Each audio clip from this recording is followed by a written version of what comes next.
1 de janeiro de 2026. O dia nasceu lento, com um sol amarelo e escasso, como se também ele acordasse ainda cansado do ano que se foi. Helena fechou a tampa da primeira marmita com um cuidado quase ritual. O metal cantou leve contra a cerâmica, um som que para ela significava mais que comida, significava recomeço. Na mesa da cozinha, uma pequena página do calendário rasgada marcava o dia. Ao lado, uma xícara de chá arrefecida lembrava a noite em que ficou acordada, pensando em Manuel. As mãos dela, acostumadas à lida e às costuras, agora alinhavam recipientes, embrulhavam talheres de plástico e os colocavam em sacos de papel como quem fecha cartas para quem precisa de companhia. Helena não faria festa, não cantaria fogos, não por vontade, mas porque o luto se acomodara na casa como um móvel que não se consegue tirar pela porta. Ainda assim, havia algo naquele primeiro dia do ano que a puxava para fora, a promessa antiga de Manuel. Ele sempre dizia que a coragem do ano novo não precisava ser feita de grandes gestos, mas de pequenos atos constantes. Dá o que tens, Helena. Dá sem medir. Ele repetira, com a voz baixa, meses antes de partir. Aquelas marmitas eram a sua resposta àquela voz, não um adeus, mas um cumprimento de promessa. Ao colocar o último saco no porta-malas do carro velho, Helena sentiu o cheiro do feijão e da carne que havia cozinhado na noite anterior. O aroma preenchia o ar como uma conversa. Ela foi pela rua de terra, cumprimentando as poucas portas abertas. A vila não tinha pontos de ônibus ou praças bem cuidadas. Tinha casas com varais coloridos e crianças que aprendiam cedo a correr entre poças. As marmitas passaram de mão em mão, para o homem que recolhia latas, para a aposentada que vivia sozinha, para a dona de casa que faria as sobras irem longe. Em cada sorriso que recebeu, Helena notou um fôlego novo, uma pequena saída do ninho do próprio luto. Quando o sol já aquecia o céu, um grupo de crianças apareceu na rua como se viesse de uma história diferente. Lideradas por uma menina de 12 anos, com tranças apertadas e olhos que carregavam algo além da idade, vinham sem cerimônia até a porta da casa de Helena. Maia, autossuficiente para comandar, trazia um velho medalhão pendurado ao pescoço. O metal polido cintilava com uma luz que não parecia apenas refletir o sol. Ao redor dela, Davi, Tomás e Miguel se amontoavam, com as roupas marcadas de pó, e um riso nervoso que misturava coragem e medo. Helena interrompeu a entrega das últimas marmitas para olhar melhor. Havia algo naquele medalhão que puxou uma lembrança de imediato. Uma medalha parecida, guardada em uma caixa de costura, que havia pertencido a Manuel. O coração dela apertou. As crianças, sabendo que chegavam a alguém que distribuía comida, foram diretas. Maia falou primeiro, sem rodeios. Senhora, precisamos de ajuda. Por favor. A voz de Maia tinha o timbre das ruas, firme e desconfiada. Ela aproximou-se, baixou a mão e abriu o colar. O medalhão repousou na palma, com uma fotografia pequena dentro, um homem jovem, cabelo cortado rente, sorrindo com um sol de fundo. Helena sentiu a imagem atravessar algo que estava guardado dentro dela. Não era preciso ver a face inteira. O olhar do homem da foto trazia uma lembrança precisa, como se fizesse eco à memória de Manuel. "Onde vocês acharam isso?" perguntou Helena, dedilhando o metal como se fosse um mapa. "Na entrada da câmara do Rio Seco", respondeu Maia. "A gente foi brincar e achou a tampa escondida, e tinha coisas lá embaixo. A gente não mexeu. Prometeram que se a gente contasse para alguém de confiança, a pessoa ajudava." Maia falou com cuidado, como se preciosidades fossem palavras. Havia urgência em sua postura, e algo mais, medo de que o tempo corresse contra eles. Helena notou o corpo das crianças tenso, os olhos buscando uma saída, o movimento ininterrupto das mãos ocupadas em segurar sacos ou o medalhão. "Quem prometeu?" perguntou Helena, tentando esconder a apreensão que subiu por sua garganta. "Homens que vieram na semana passada, de um homem chamado Antônio Silva. Disseram que iam começar os trabalhos amanhã cedo. Os caminhões já estão perto." A menina baixou a voz. "Disseram que aqui não é de ninguém. Disseram que tem papel antigo lá que não vale nada." A informação entrou como uma fresta de vento frio. Antônio Silva era nome que aparecia sussurrado nas conversas da feira, associado a planos grandes demais e pouco respeito pelas pequenas vidas. Helena sentiu o peso da ameaça, como se fosse uma sombra que se esticava antes do sol se pôr. A vila corria o risco de perder o que tinha: roças, casas humildes, o chão que segurava a história das famílias. Amanhã, Helena repetiu, controlando a respiração. Quem mais sabe disso? Só a gente e a senhora. Maia tornou a falar sem titubear. A gente achou o mapa e um caderno. O medalhão estava amarrado com um pedaço de pano. Diziam que era de um homem que morava aqui antes, que deixou prova escondida para evitar que tomassem tudo. A gente pensou na senhora que dá comida. Havia em Maia não só a sinceridade de uma criança que confia na bondade de estranhos, mas também a astúcia de quem já teve que tomar decisões cedo. Helena sentiu o chamado da promessa de Manuel transformando-se em uma trilha até uma armadilha. Aceitar envolver-se poderia significar colocar as crianças em risco. Recusar significaria entregar parte da história daquela terra ao esquecimento. Ela fechou a mão ao redor do medalhão e sentiu o metal frio, como um testemunho. Algo se moveu no rosto de Helena. Não era só o reconhecimento do objeto. Era a memória de Manuel descrevendo, uma vez, um esconderijo que havia feito quando temeu a cobiça alheia. Ele tinha o hábito de guardar papéis onde ninguém procuraria, atrás de pedras soltas, dentro de paredes ocas, no fundo de poços secos. Na cozinha, ao lembrar, Helena pegou um prato e o segurou como se buscasse apoio. Sentem-se, disse ela, apontando para a pequena salinha da casa. Contem tudo, desde o começo, e me digam exatamente onde acharam a tampa. As crianças se esparramaram pelos bancos, os pés batendo no chão de terra batida. Enquanto Maia contava, Helena puxou uma cadeira e inclinou-se para ouvir. A narrativa delas vinha em pedaços, como se tentassem costurar um laço firme. O dia que foram correndo, o barulho na passagem, a tampa camuflada com pedras, o frio do metal no fundo e um papel enrolado que perceberam não estar ali por acaso. Helena ouviu, e enquanto escutava, o passado de Manuel se acomodava entre as palavras das crianças. Ele falara de promessas como se fossem linhas de costura, invisíveis, mas fundamentais. A promessa que a ligava à terra e às pessoas que nela viviam não precisava de cartório para se tornar verdade aos olhos do coração. Precisava de prova, sim, mas principalmente de quem lembrasse.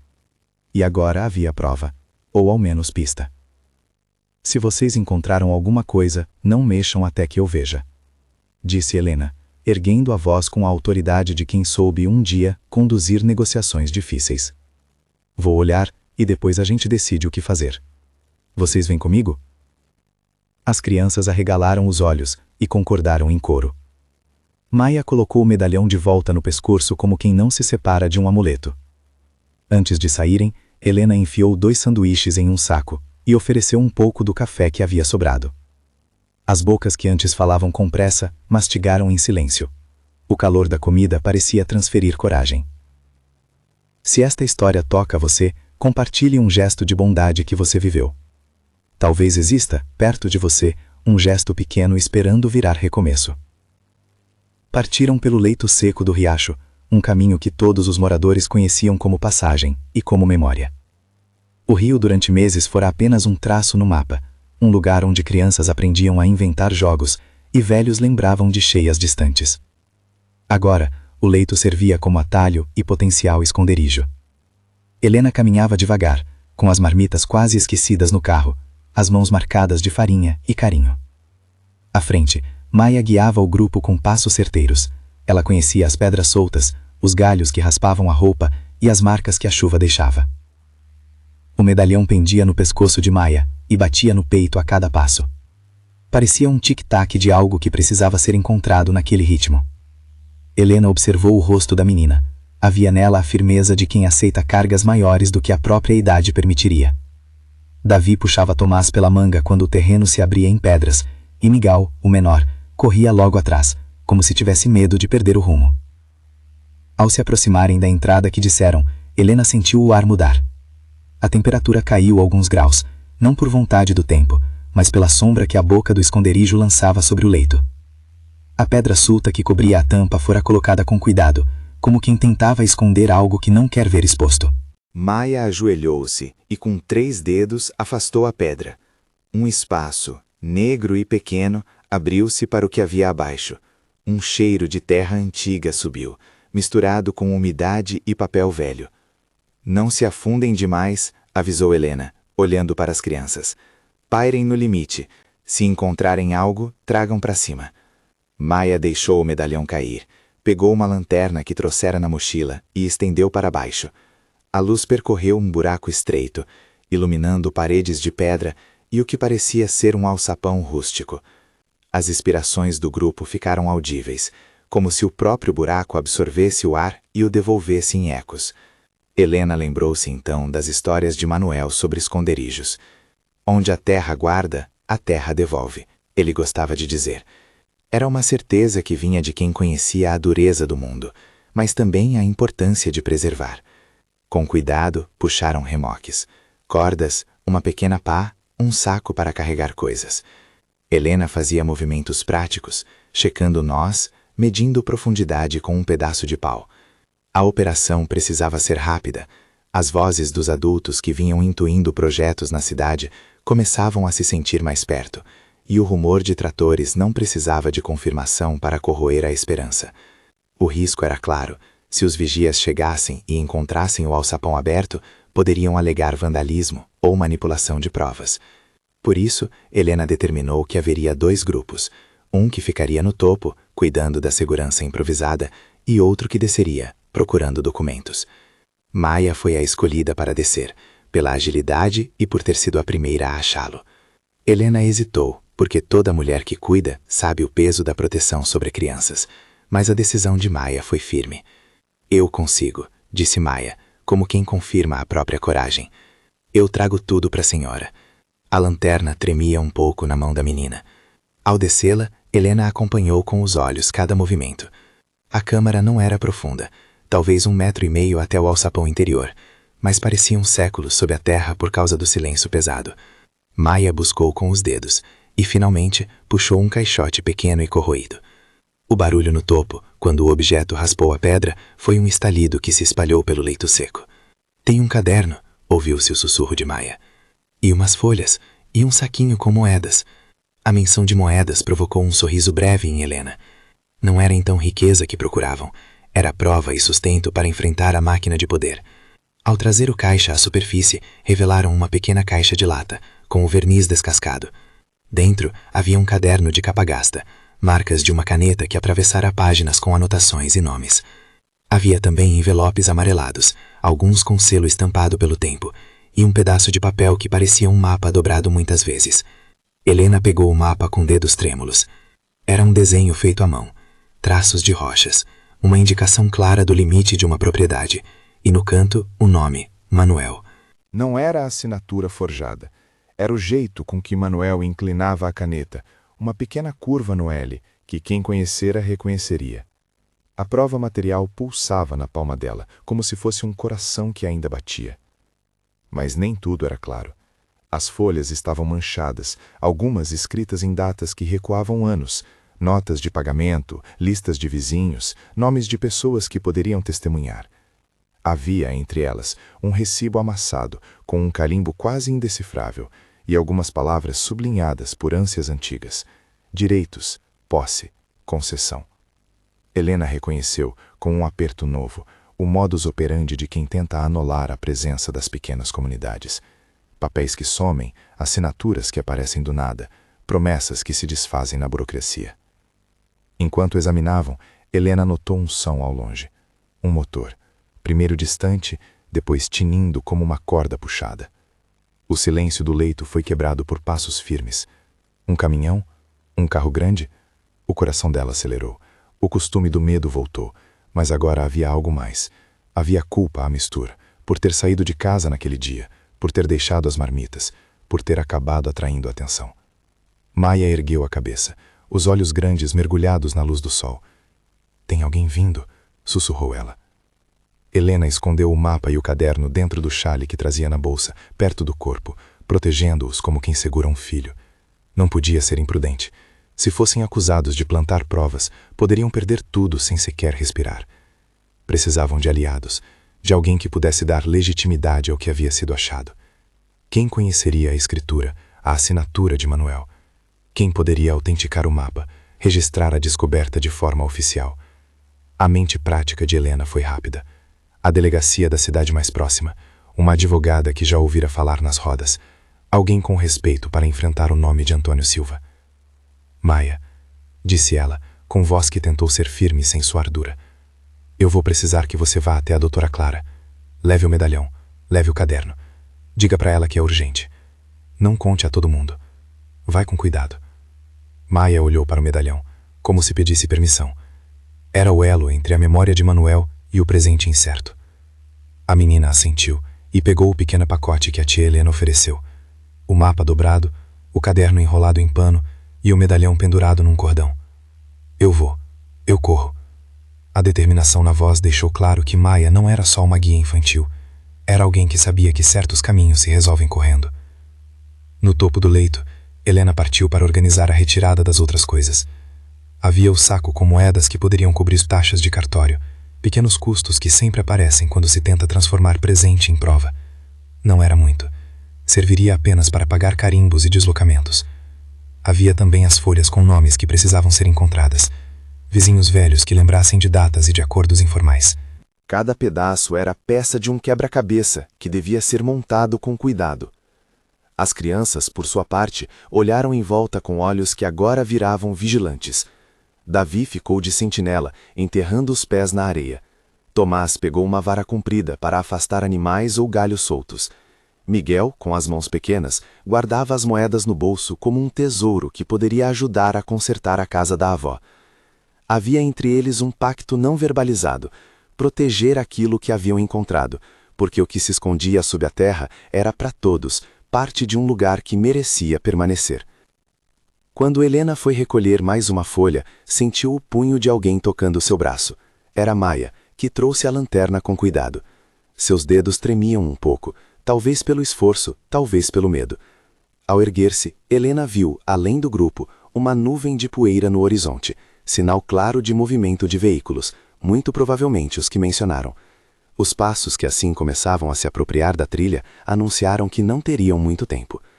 Ela vai agora, murmurou Maia, apontando, com o que restava de coragem, para o trecho de estrada que levava à cidade. Helena observou a menina partir numa corrida seca, como quem atravessa uma memória para trazer o futuro. Os minutos que se seguiram foram apressados. Helena fez o inventário do que podia ser levado sem expor demais. Alguns papéis para a doutora Clara, o mapa que indicava a linha que reclamavam, o medalhão que provava vínculo, uma listagem de nomes. Colocou tudo numa sacola plástica resistente e buscou os endereços escritos à mão no caderno. Precisavam de testemunhas, precisavam de registros carimbados, precisavam de alguém que não fosse apenas emoção, mas técnica, alguém que transformasse o achado em algo que a justiça pudesse ouvir. Ao olhar para trás, para onde Maia corria, Helena teve uma imagem de Manuel sentado na varanda, olhando os filhos brincarem, rabiscando nomes em um pedaço de papel. Lembrou-se do modo como ele escondia coisas por desconfiança do mundo, não por desconfiança do próximo, mas por medo de que o poder transformasse memórias em nada. Era, de certa forma, o gesto de alguém que preserva o que é frágil, papéis, promessas, medalhões com rostos de família. Enquanto o tempo corria, uma linha de poeira aproximava-se pela estrada. Não era ainda o som do motor de um caminhão de grande porte, mas era suficiente para tornar a atmosfera tensa. Helena percebeu que o que encontraram não resolveria tudo instantaneamente. Um mapa não substitui carimbo, e um medalhão não anula contratos. Mas aquele achado era um começo, e naqueles dias, recomeço podia significar a diferença entre ter e perder. Ela posicionou-se sobre uma árvore próxima, com a sacola protegida entre as pernas, como se fosse uma caixa de segredos. Olhando para o campo, pensou nos passos a seguir. Contactar a doutora Clara, localizar o advogado conhecido que trabalhava na cidade vizinha, e, se possível, registrar a ocorrência na delegacia. Tudo isso exigiria organização, calma e alguma astúcia. O recurso encontrado nas moedas da lata poderia pagar apenas uma parte disso. Precisariam também de depoimentos de vizinhos, de testemunhas que gostassem de falar em público e que conhecessem a história da terra. Por trás desse planejamento, floresceu outro movimento menos prático e mais íntimo. Helena sentiu que, ao distribuir aquelas marmitas naquela manhã, abrira uma porta. Talvez não para milagres fáceis, mas para reencontros que dão novo sentido ao luto. As crianças, ao baterem à sua porta, trouxeram não apenas um medalhão e um mapa, trouxeram a possibilidade de fazer com que a memória virasse instrumento de justiça. E o que Manuel plantara, ainda que enterrado, começava a germinar. Os passos de Maia já não eram mais apenas de quem corria, eram o ritmo que poderia salvar a história. Ao longe, uma sombra redonda de carro surgia entre as curvas da estrada.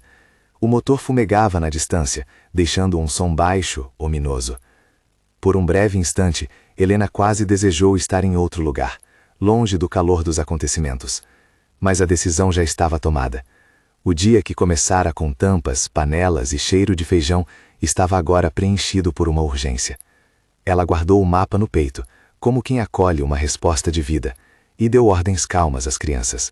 Vigiar, não contar, manter o lugar como estava, até que a doutora Clara confirmasse o que era possível. A poeira avança, os vultos se definem, e ali, no limiar entre a terra e a estrada, Helena sente a história alinhar-se ao destino de outras mãos. Não era um plano perfeito, era a tentativa possível. Ainda havia caminhos a traçar, pessoas a procurar, papéis a mostrar. O tempo, porém, era curto. A máquina que vinha rodando ao longe poderia chegar antes que tudo fosse formalizado, e o que encontraram poderia desaparecer de novo, enterrado por promessas e contratos. Helena apertou o medalhão quente contra o peito, imaginando o rosto de Manuel como se pudesse conversar com ele uma última vez. Não houve voz, apenas a certeza de que o gesto de dar havia atraído algo que parecia maior do que ela. Companheiros inesperados, provas escondidas, e a necessidade de transformar lembrança em defesa. As mãos dela, já calejadas, não mais se contentavam em costurar roupas, queriam agora juntar pontas soltas de uma história que corria o risco de acabar. Enquanto isso, Maia atravessava as ruas da cidade com a pressa de quem carrega documentos que podem salvar casas. Os prédios passavam em filas de concreto, e o medalhão batia contra o peito da menina como um metrônomo de urgência. Ela conhecia a doutora Clara de vista, ouvira falar dela nas rodas do mercado, mulher de pulso e de poucos discursos, que atendeu casos difíceis sem perder a compostura. Se havia alguém que poderia fazer com que um pedaço de papel ganhasse voz, era ela. Ao longo da trilha, os primeiros carros começaram a reduzir a velocidade. 3 homens desceram de um veículo escuro ao longe e olharam em direção ao leito com naturalidade investigativa, como se tivessem todo o direito do mundo de observar. Helena prendeu a respiração por um segundo e percebeu que o jogo de paciência e prova iria começar. O que encontraram embaixo da terra agora dependia de quem comparecesse para ver. Era preciso documentar, contar, convencer. E ali, no meio dessa tensão, Helena respirou fundo e sentiu que o ato de ter saído para distribuir marmitas naquela manhã não fora um gesto simples, fora um convite. As mãos que entregaram pratos aquecidos naquela manhã abriram portas que ela não imaginara. O presente, então, reorganizava o passado. O medalhão que encontraram, o mapa, as palavras do caderno, tudo começava a formar uma trilha capaz de recuperar aquilo que tantas vezes se perde quando o poder fala mais alto que a memória. Eles aguardavam então a chegada de alguém que transformasse descobertas em ações formais. A sombra dos carros se aproximava, os passos das crianças estavam mais firmes, e Maia, já quase alcançando a rua principal, ergueu a mão numa tentativa de sinalizar à doutora Clara o que trazia. O sol de janeiro, por mais tímido, iluminava o medalhão que batia no peito da menina. Havia naquela luz uma promessa simples, quase doméstica. Dar gera retorno. Não em riquezas fáceis, não em milagres instantâneos, mas em companhia, em combate legal e em um fio que podia reestabelecer direitos. Nada estava garantido. O mapa era apenas um índice de algo maior. O caderno, uma pista. Mas havia, naquele momento, um presente que se fazia notório. A comunidade não estava sozinha. E Helena havia reencontrado no ato de oferecer uma marmita um meio de devolver história ao seu lugar. A corrida de Maia pela cidade iria determinar os próximos passos, e os homens que se aproximavam trariam uma resposta que ainda não conheciam. A manhã de 1º de janeiro tinha, de repente, tudo para ser lembrada não só pelo cheiro da comida, mas pelo começo de uma virada que exigiria resistência. Maia chegou à rua que levava ao consultório da doutora Clara quase sem fôlego, o cabelo grudado à testa pelo esforço, o medalhão batendo como um relógio de corda contra o peito. A cidade, naquele começo de ano, parecia ainda mais vazia que o normal. Portas cerradas, poucas pessoas na calçada. Ela conhecia a casa da advogada pelos rumores do mercado. Mãos firmes, sem teatralidade, quem não se intimidava com nomes grandes. Bateu a porta com um soco seco, e a secretária, surpresa com uma menina suja de terra e com um colar brilhando, abriu o suficiente para deixar passar um pedido de socorro. Doutora Clara, disse Maia, abrindo a mão como prova. Tem urgência. A gente achou coisas enterradas. Tem homens vindo amanhã. Por favor, a senhora precisa ver. O olhar de doutora Clara demorou um segundo a atravessar a franja impaciente da menina.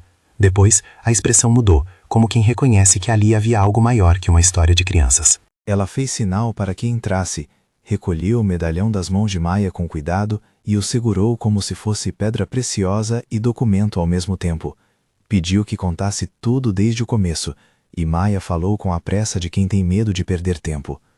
Quando a menina terminou, doutora Clara não precisou de muitas perguntas para entender a gravidade. Mapa, caderno, medalhão com nome, sinais de atividades de gente interessada em ocupar. Pegou um telefone, discou para uma colega que trabalhava com direito agrário na comarca vizinha e depois fez contato com o delegado da cidade próxima, o tal delegado Ramos, cujo nome Maia havia ouvido nas rodas de feira. Havia uma urgência óbvia, havia também limites práticos. Ainda assim, a advogada agiu com a precisão de quem sabia o que valia no momento. Quem chega primeiro com prova tem vantagem para pedir medidas cautelares que interrompam atos de invasão. Fique aqui, Maia. Doutora Clara enfaixou as palavras com um sorriso curto, para não assustar. Você fez bem em vir. Agora eu preciso ver essas coisas. Tem como me trazer o caderno e o mapa? Maia abanou a cabeça e apontou para a sacola. Doutora Clara pegou o pacote, abriu-o sobre a mesa metálica do consultório e examinou com cuidado. O caderno estava gasto, as páginas cheias de nomes e datas, alguns recibos colados, rabiscos que pareciam explicações. O mapa, mesmo dobrado e amassado, mostrava limites, rios e uma inscrição legível, o nome que Helena havia reconhecido. Doutora Clara ouviu o bater do medalhão contra a borda do vidro, e por um instante o consultório ficou tão silencioso quanto a câmara onde haviam encontrado o baú. Isso precisa ser registrado, disse ela. E agora? Vou chamar um advogado que conheço na cidade grande e aviso o delegado. Não prometo milagres, mas prometo que vamos tentar impedir qualquer obra até que um juiz analise a situação. Maia assentiu, os lábios secos. Antes de sair, doutora Clara anotou um endereço, um número de telefone e aconselhou que por hora não contassem a ninguém fora do círculo de confiança. Quanto menos barulho, melhor, disse ela. A menina deixou o escritório com a sensação de trazer um peso mais leve, alguém acreditar em sua corrida. Enquanto isso, no leito seco do rio, a poeira levantava como sinal de que os homens anunciados não tardariam. Os 3 que desceram de um carro escuro se espalharam com naturalidade, olhar esfregando a terra como quem avalia fragilidade. Não se aproximaram de imediato. Primeiro mediram o terreno de longe, falaram entre si, apontaram para o topo do leito. Um deles, com o rosto coberto pelo que parecia um cheiro de arrogância, fez um sinal de que a operação começaria cedo. Eram vigias, gente acostumada a ocupar espaço sem perguntar demais. Helena sentiu o corpo apertar. A presença deles era como um aviso. O relógio de uma história poderia bater mais rápido se ela não tomasse providências. A mulher recolheu o que podia com calma. Enrolou o mapa no xale de sempre, guardou o caderno protegido e contou as moedas que tinham sobrado da lata. Nenhuma fortuna, mas suficiente para carimbos e deslocamento. À medida que os homens se aproximavam, Helena ordenou que as crianças se dispersassem e ficassem à vista, não isoladas. Combinou sinais com Davi para que comunicassem qualquer movimento estranho. Não haveria confronto. Havia astúcia. Se fossem acusadas de ameaça, poderiam perder tudo antes mesmo de começar a provar. Quando Maia surgiu do caminho com doutora Clara, poucos minutos depois, trazendo também 2 homens de aparência séria, um advogado conhecido que se chamava Miguel e que aceitara o chamado cedo demais para os seus gostos, e um assistente que anotava tudo num bloco, os vigias já sondavam mais perto. A aproximação do grupo de profissionais foi um respiro. Doutora Clara falou com firmeza para os homens que se apresentaram com cartões de visita gastos. Havia documentos a serem analisados, havia a possibilidade real de medida cautelar para suspender quaisquer obras e havia a polícia para garantir que ninguém saísse do que era legal. Os vigias bufaram, trocaram olhares e tentaram diminuir a situação com palavras. Um deles até sugeriu um acerto amigável, uma oferta de dinheiro que exalava desprezo. Miguel, sem esconder o desgosto, respondeu que negociaria quando as partes tivessem que sentar à mesa, mas que, se houvesse qualquer tentativa de demolir ou fazer obras, apresentaria a autoridade competente imediatamente. O tom subiu um pouco. Um dos homens do carro escuro falou alto demais. Maia encolheu-se atrás de Helena. Foi então que um veículo policial, uma viatura que não era das maiores, mas que bastava para fazer a diferença, apareceu na curva da estrada. Quem havia chamado? A doutora Clara, que havia conseguido falar com o delegado, explicou depois que Ramos não demora quando lhe apresentam algo que cheira a conflito de posse. A viatura parou. 2 policiais saltaram para fora, falaram com a voz que combina gentileza e ordem, pediram documentos, registraram queixa e conversaram com os vigias. Delegado Ramos chegou pouco depois, disposto e cauteloso. Não era homem de palanque. Sua autoridade vinha do tom baixo e da paciência com que fazia perguntas. Ele olhou para o grupo, para o medalhão, para o mapa enrolado que Maia segurava com as mãos tremendo. Pediu que Helena explicasse o que havia encontrado e onde. Ouviu as respostas, anotou nomes, conferiu os papéis. Perguntou por fim se havia provas materiais e testemunhas, e doutora Clara depositou o caderno enrugado e as folhas sobre a mesa improvisada no leito do rio. Nós não vamos autorizar nenhuma demolição até que a situação esteja esclarecida, disse o delegado, sem promessas grandiosas. Mas também não posso garantir que a questão será resolvida de imediato. Irei solicitar um termo circunstanciado e sugerir à Justiça uma medida cautelar para proteger o bem até que haja perícia. Vocês precisam entender. São etapas. Não se faz justiça num minuto. A frase trouxe calma e também conspurcou a esperança com um freio realista. Helena agradeceu com a voz baixa. Sabia que aquilo já significava alguma coisa. Não era garantia de vitória, mas significava tempo. Tempo para transformar memória em documento, para localizar testemunhas, para registrar e autenticar.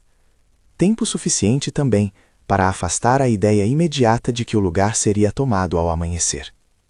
Os vigias recuaram, ranzinzentos, como quem perde a vez. Miguel tomou as rédeas do processo a partir dali. Ele fez cópias do caderno, filmou as páginas, elaborou uma lista de nomes mencionados e pediu para que os moradores próximos assinassem um rol de testemunhas que confirmassem presença e uso da terra há décadas. Helena serviu café para os que ficaram. Dr. Clara anotou onde poderiam buscar registros antigos, cartórios nas cidades vizinhas, arquivos de propriedades e, o mais valioso, vizinhos idosos que lembravam de acordos orais. Alguém trouxe uma fotografia amarelada, uma prova visual, de que ali as pessoas viviam e trabalhavam. Cada fragmento começou a se encaixar. Nas horas seguintes, procedimentos que pareciam simples tiveram a paciência exigida. Carimbos em cartório, reconhecimento de assinaturas, deslocamentos até a delegacia para o registro oficial. As moedas, o pequeno tesouro guardado na lata, valeram carimbos e deslocamento de documentos que precisavam ficar prontos logo. Não era muito, mas bastava para começar. Helena ouviu a despesa daquilo tudo como um custo de salvaguarda, pagou o que pôde com a caixa de metal que Manuel deixou escondida, sem alarde. Naquela tarde aconteceu algo que Helena não esperava. Vizinhos, ao saberem que havia provas, começaram a aparecer com testemunhas que a princípio pareciam fracos, mas que, somados, criavam peso. Uma pessoa lembrou de uma compra de terreno no cartório há 30 anos, outra trouxe um recibo rasgado. Uma senhora apontou para o nome de Manuel em uma carta enviada anos antes ao prefeito municipal. A comunidade reuniu peça por peça, costurando uma manta de lembranças que a burocracia ainda havia de examinar. O advogado redigiu a petição de tutela cautelar, um pedido formal para que o juiz suspendesse qualquer obra até que perícia técnica e audiência pudessem ser realizadas. Miguel explicou a Helena em termos simples que uma tutela não garantia título definitivo, mas protegia a posse enquanto se verificava a veracidade das provas. Era o que precisavam, um freio contra as máquinas. No cartório, a despesa com autenticações alegrou e apertou ao mesmo tempo. Ao pagar as taxas, Helena lembrou das horas de esconjura no fogão. Cada centavo parecia uma confirmação de que a comida havia voltado em formato de luta. À noite, quando o calor já cedia, as crianças voltaram a casa com o cheirinho das marmitas que haviam sobrado. A casa que amanhecera com tampas batendo, agora servia de centro de coordenação e acolhimento. Pessoas traziam cadeiras, uma mesa improvisada, garrafas de água. Era pouco, mas era ponto de encontro. Era alento. Os dias seguintes foram lentos e agitados ao mesmo tempo. Houve diligências. Um perito de topografia veio medir limites. Um tabelião olhou selos antigos. Um oficial de justiça entregou intimação a um representante de Antônio Silva. O jurista explicou que a perícia técnica demoraria dias, às vezes semanas, que o juiz poderia, se convencido pela documentação antecipada, conceder uma tutela provisória, e que haveria audiência marcada para que ambas as partes apresentassem alegações. A incerteza permaneceu, mas com ela veio algo que raramente surge sem luta: visibilidade. A prefeitura enviou notificação para averiguar se houve denúncia formal. A imprensa local, a mais comedida, que não buscava sensacionalismo, apareceu para ouvir o que havia de ambos os lados. Nada virou manchete escandalosa. Virou história de comunidade defendendo o pedaço de chão. Antônio Silva, por sua vez, não ficou quieto. Chegaram recados anônimos e uma proposta velada de liberação mediante dinheiro. Ofereceram um valor que, para muitos, pareceria tentador em tempos de necessidade. Mas havia também o princípio. Helena sentiu que aceitar seria tornar-se parte daquilo que Manuel havia combatido, a troca de memória por cifrões. E assim, ao recusar, ela não apenas preservou um terreno, manteve intacto o gesto simbólico do marido. A recusa teve custo, claro. Noites de tensão, conversas longas com o advogado e com doutora Clara, e o saber de que adversários com recursos maiores podiam apertar até que a economia cedessem. O ambiente prendeu-se em momentos de espera ansiosa. A expedição dos laudos, a assinatura de vizinhos, a confirmação do cartório. Havia também a vida que insistia em continuar. Helena retomou a rotina de cozinhar, agora com mais gente à mesa. As crianças passaram a frequentar a casa como antes, não apenas para buscar marmitas, mas para estudar, para ouvir histórias, para ensaiar canções, que com o tempo se tornaram trilha sonora dos dias. Maia, que antes correra para a cidade, tornou-se auxiliar natural de Helena. Os papéis e o medalhão protegeram-na de ser só observadora. Eram agora símbolos de um papel comunitário. Houve, uma madrugada, um episódio de medo que testou os limites da coragem. Um caminhão tentou aproximar-se de madrugada, talvez para medir a reação, talvez para intimidar. Os moradores, avisados por Davi que velava, fizeram um barulho suficiente para chamar atenção. Lanternas surgiram nas varandas, vozes em coro. Isso bastou para que o caminhão parasse e se afastasse. A vitória foi pequena, mas decisiva. A presença coletiva protegeu o lugar mais do que qualquer papel. A lei é necessária, mas a vigilância compartilhada é concreta. Quando a liminar saiu, uma decisão provisória que ordenou a suspensão de qualquer obra na área até que a perícia fosse concluída e uma audiência fosse realizada, houve um alívio contido. Miguel explicou que se tratava de uma liminar baseada na documentação apresentada e no risco de dano irreparável caso as máquinas avançassem. A decisão não garantia o título definitivo, mas colocava uma tranca temporária nas ferramentas do adversário. Mais do que tudo, concedeu às famílias um fôlego para organizar testemunhos e para tentar transformar provas antigas em reconhecimento jurídico. Nos meses seguintes, o processo trançou o cotidiano da vila e da cidade. Houve audiências, dias de fórum com pessoas viajando para depor, visitas de peritos que mediram curvas e contaram distâncias. Houveram também idas e vindas de papéis entre cartórios e arquivos públicos. Em cada deslocamento, Helena sentia que carregava a história de Manuel junto ao caderno e ao medalhão. Não era só luta por terra, era luta por memória. O clima dentro da casa de Helena mudou. O luto que antes se instalara denso começou a desvanecer em camadas. À noite, depois de uma reunião na sala onde se discutiam testemunhos e próximos passos, Maia trouxe canções que aprendia na escola. Davi leu pequenos trechos do caderno de Manuel, passagens que falavam de roça, de datas de plantio, de nomes de vizinhos. Essas leituras, embora técnicas, tinham o tom de confissão. Era gente contando o que faziam num tempo em que os papéis importavam menos que o trabalho. Aos poucos, a casa que amanhecera com marmitas passou a abrigar encontros, cursos improvisados sobre direitos, roda de leitura, até pequenas oficinas de costura conduzidas por Helena. As moedas encontradas na lata antiga cumpriram seu propósito prático: carimbos, pequenas deslocações, cópias. Uma parte foi usada, com transparência, para pagar um perito que precisava fazer uma análise de grafia em uma assinatura suspeita. Outra parte serviu para providenciar xerox suficientes para que cada parte interessada tivesse cópia dos documentos.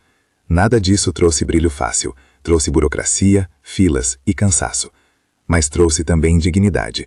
Aquilo que Manuel guardara começava a transformar-se em evidência que os tribunais poderiam ouvir. As crianças, especialmente Maia, encontraram lugar novo na rotina. Ao invés de só brincar entre poças, passaram a ser ponte entre casa e cidade. Levavam mensagens, documentos simples, pediam assinaturas de vizinhos. Isso as fez crescer em responsabilidade e, ao mesmo tempo, as entregou a algo maior que si, um aprendizado de cidadania. Helena observava tudo com olhos molhados por vezes, porque a cura não era um evento, era uma série de pequenos acertos ao corpo.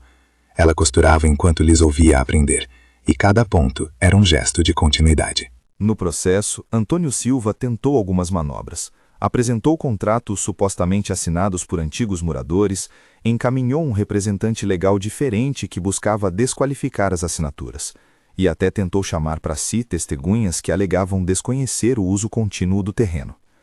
Miguel e a equipe, porém, trabalharam com afinco. Trouxeram testemunhas, provas fotográficas e documentos consolidados. O perito de grafoscopia relatou evidências que sugeriam inconsistências em algumas assinaturas apresentadas por Antônio. Nada foi dramático ou mágico, foram análises técnicas. A justiça teve então argumentos concretos para considerar a liminar com mais cuidado. O processo, como qualquer enredo jurídico, teve seus tropeços. Houveram audiências adiadas, laudos com prazo estendido, questões de interpretação de lei que demoraram. Nessas lacunas de espera, a comunidade aprendeu a não confiar só nos pareceres. Criou-se um pequeno núcleo de trabalho voluntário, com moradores que se dispuseram a catalogar memórias, fotografar documentos, organizar listas de nomes. Gente que antes se limitava a orelhar conversas, passou a bater na porta de velhos moradores, a fazer perguntas, a montar uma memória coletiva. Tudo isso gerou um sentimento visceral. Justiça é processo humano, tanto quanto é técnica. E no meio desse vai-vem, o gesto de Helena, simples, de um dia de janeiro em que fechou tampas de marmitas, transformou-se em algo mais concreto. A casa passou a ser usada não só para cozinhar, mas para abrigar um pequeno refeitório comunitário. Voluntários chegaram de aldeias vizinhas com doações pequenas, feijão, farinha, um saco de arroz. Havia um calendário de distribuição, mas também um compromisso diário de que ali se poderia encontrar abrigo e um pão quente.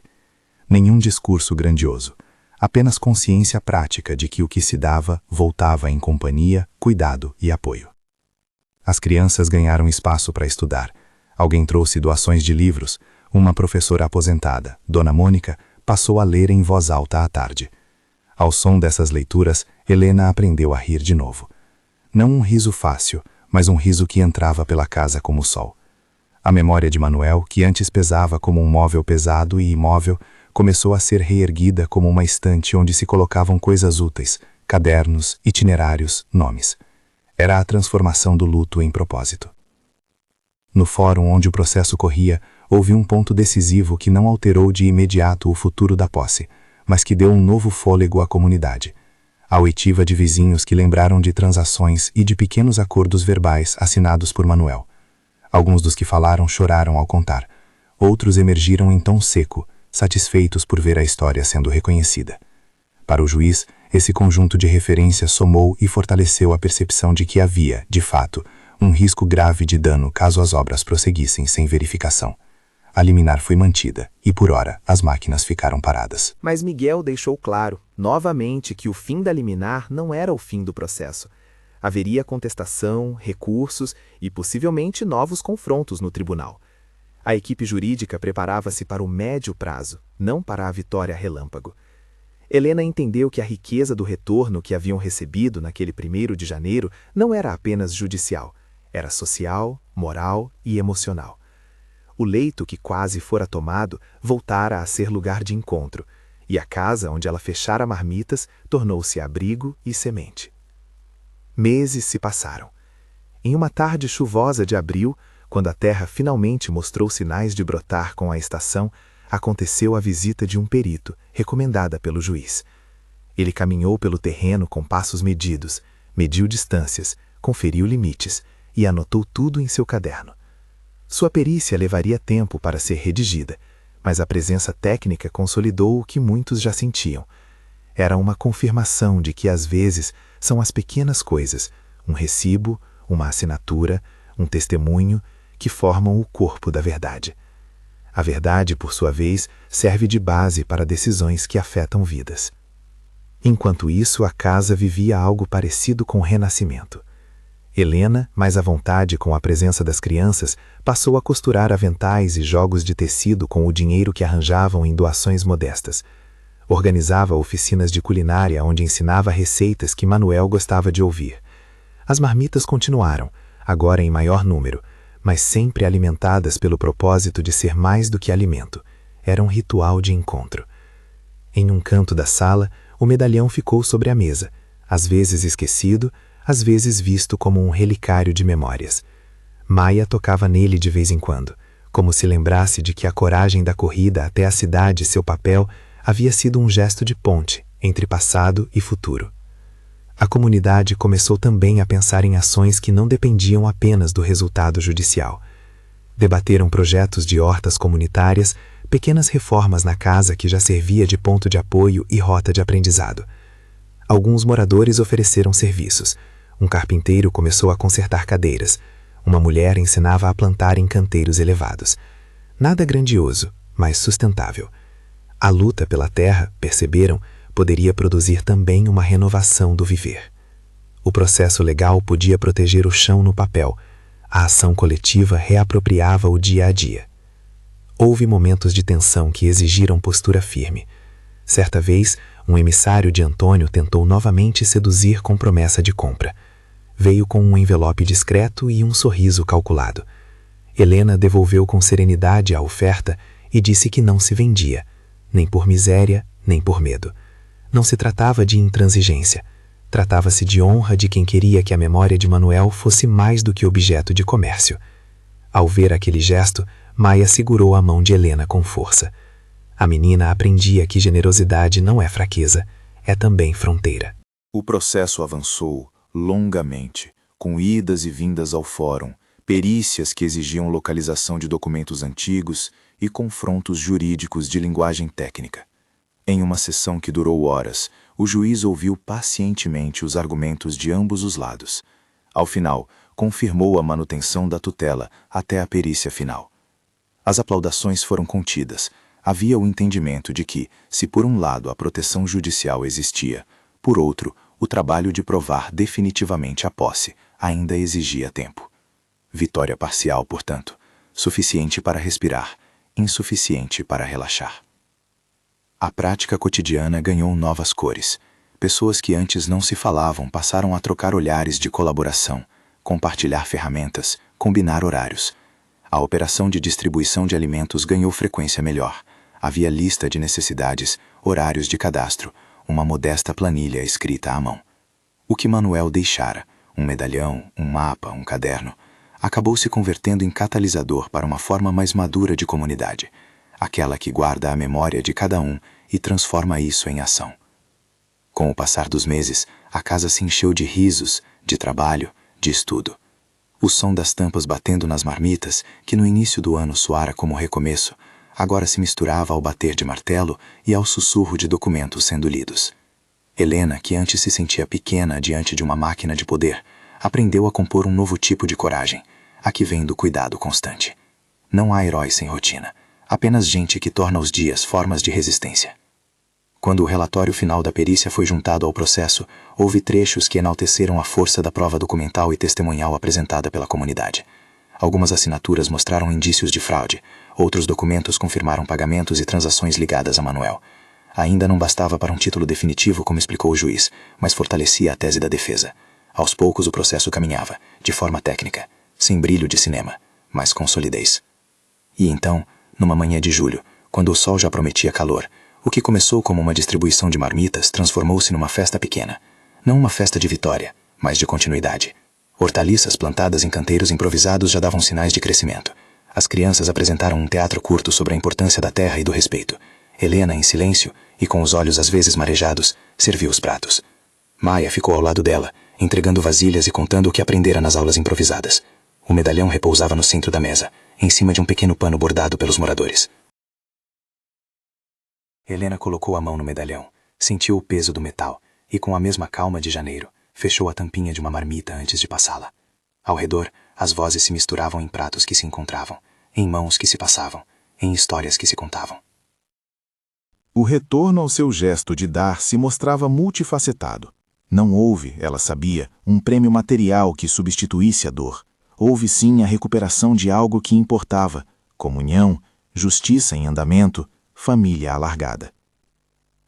A vida seguiu, com audiências futuras ainda na agenda, mas com um ritmo novo. Agora havia reuniões para a horta, para a escola de alfabetização improvisada, para a manutenção da casa.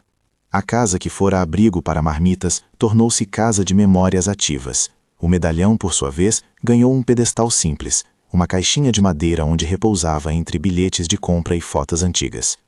As crianças, quando passavam, tocavam o metal e seguiam para brincar. Era um símbolo, sim, mas também um lembrete. O passado exige cuidados para que não se traduza em perda. No processo, outras decisões ainda viriam. Alguns meses depois, uma proposta de acordo surgiu, desta vez com condições mais respeitosas: reconhecimento de posse de uma fração do terreno para a comunidade, compensações urbanísticas, projetos de infraestrutura. Não era o mesmo que a posse total e imaculada, era no mínimo a possibilidade de formalizar um espaço comunitário, com saneamento básico e segurança. O grupo debateu longamente. Alguns queriam aceitar pela segurança, outros temiam que fosse uma forma de barganha que apagaria a memória.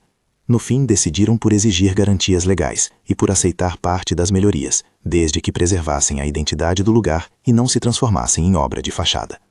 Foi decisão difícil, checada na balança do princípio e da necessidade. Helena viu-se então como parte de algo maior. A decisão coletiva mostrou-lhe que justiça é feito de negociações e de firmeza.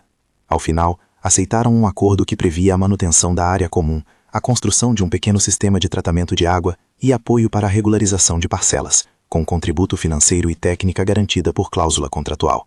Nada perfeito, mas era reparo e cuidado. Era resultado de meses de trabalho, de testemunhos arrancados ao tempo, de um caderno rascunhado que Manuel um dia escrevera.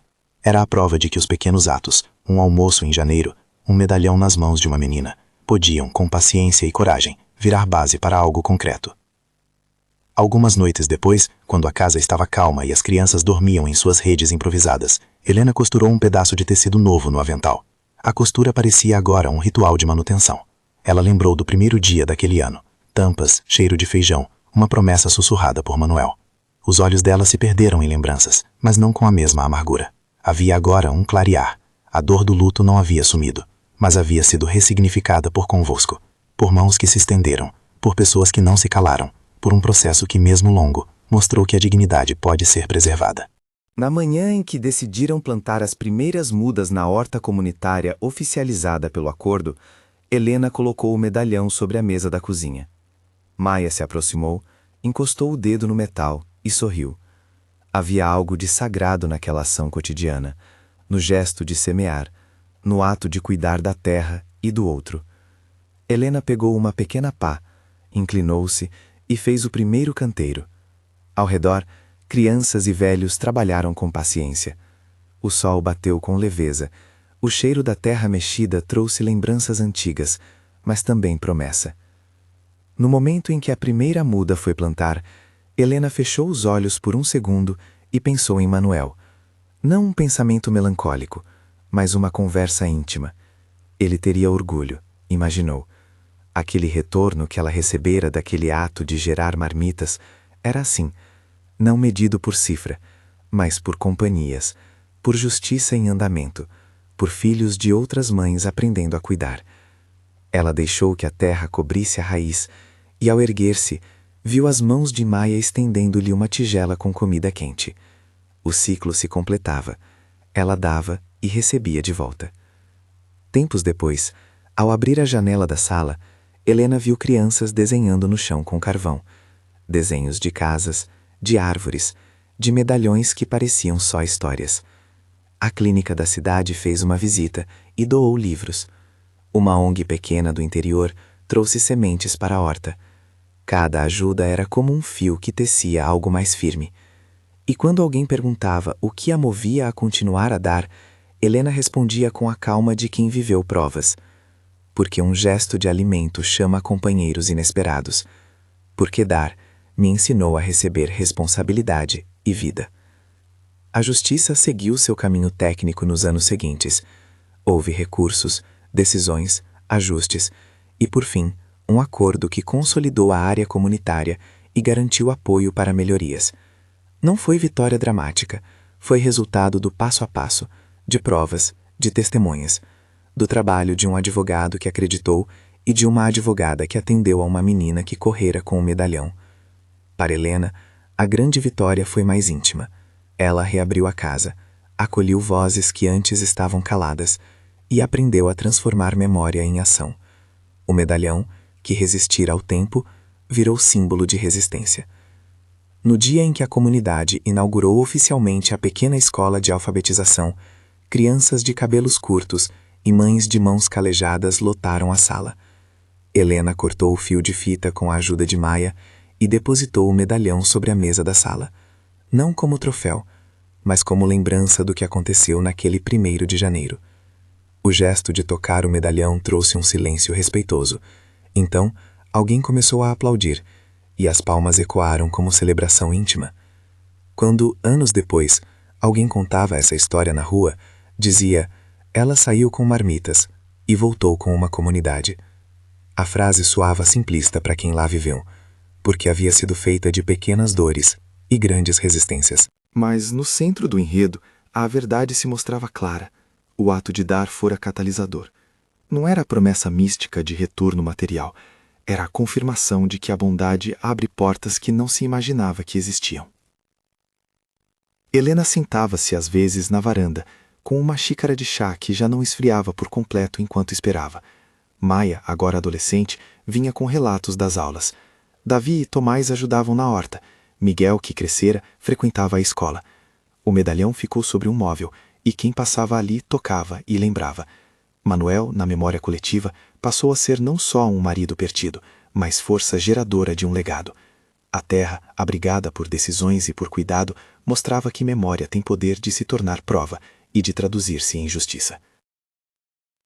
Na última cena que Helena gostava de imaginar, ela colocava mais uma marmita sobre a mesa e a passava com as mãos enrugadas a uma criança que sorria. O medalhão cintilava sobre a luz. Ao receber de volta, não havia sensação de lição aprendida, mas de continuidade. Distribuir comida fora gesto, receber retorno fora constelação de justiça, cuidado e presença.